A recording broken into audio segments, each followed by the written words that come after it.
Shalom, family. So this morning I spent some time. We went and we assisted a local church and did some painting for them to just spruce up the building and make it look nice. And while we were there doing this, a couple of things popped into my head while we sat there painting. The first is, while I was painting, I saw an ant running along, small little ant running along the wall, and he came to the paint. And I watched him. So he comes to the paint, he sniffs it, he investigates the paint, and the minute he realized that this was an unnatural substance, he literally released the wall and kicked away, launched himself off the wall down onto the floor and ran away. And it just immediately in my heart and in my soul showed me, you know what, this is how our reaction to sin should be in life.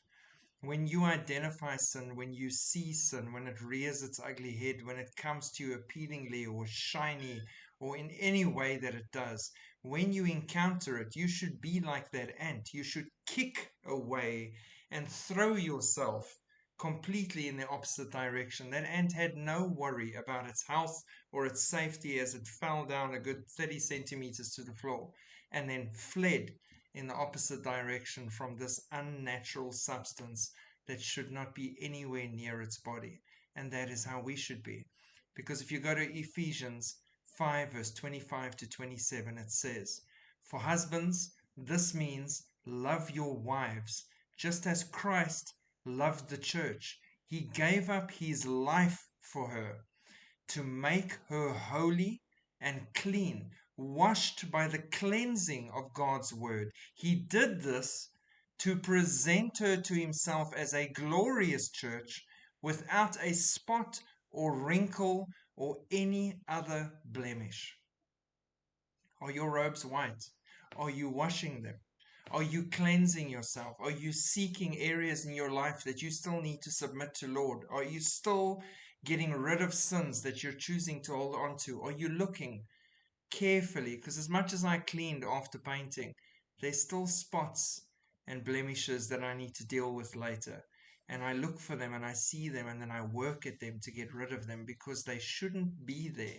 These are spots and blemishes that should not be part of me. And the problem with sin is sin easily ensnares.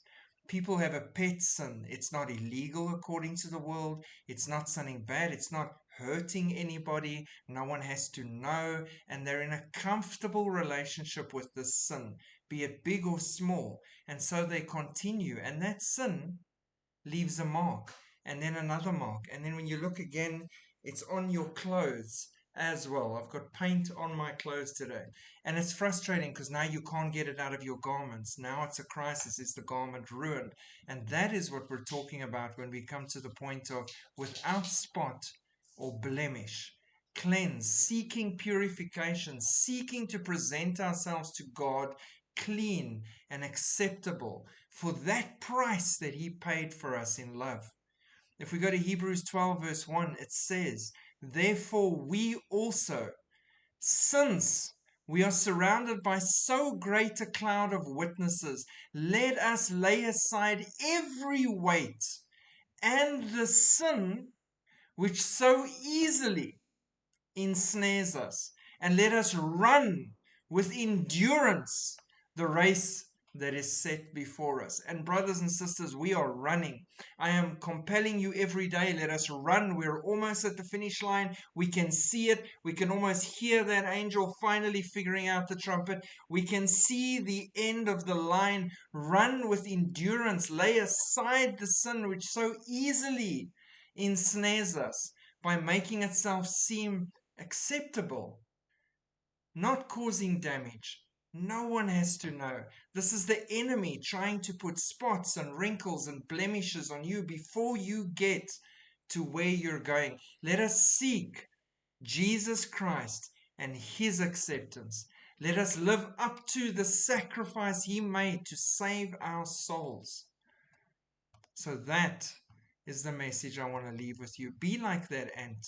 Throw yourself away in the opposite direction. God bless you. Shalom.